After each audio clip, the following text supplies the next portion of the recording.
I read the book the first time really just as a homework assignment to understand what it was I was going to be doing here at Echelon Front and how I could use these principles as I started to build out my team and grow my team here at Echelon Front. And then when I really found the value in what we teach was when I read the book during a particular phase my 12-year-old was going through, and I started thinking through how do I manage these things, looking at various parenting books and advice blogs and things of that nature. And it was actually you on a phone call. You said to me, hey, Jamie, these same principles apply.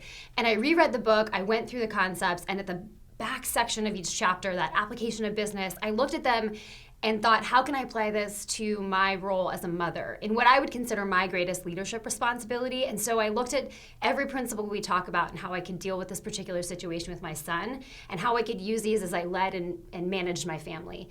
And that's where I really started to see that these principles apply everywhere. It applies in business, it certainly applies in home. And if I can have success doing that with my 3 children, I know that these principles can work to solve really any leadership challenge that you face in business and in life. I think another really interesting and good point, and really a beautiful illustration of the principles, if I do say so myself, and how effective they are, is the fact that you were in an interesting period in your life when you came to Echelon Front. You had left a good job where you were leading a team, but you had moved and you'd given up that position.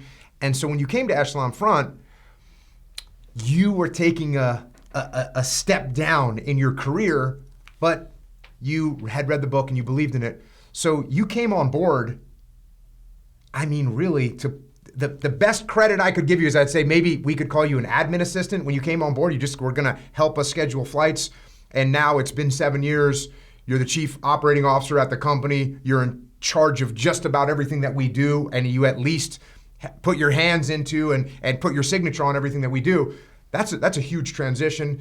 And I think it does speak to the fact that you followed the principles and you just continued to grow and take responsibility and it worked out so well.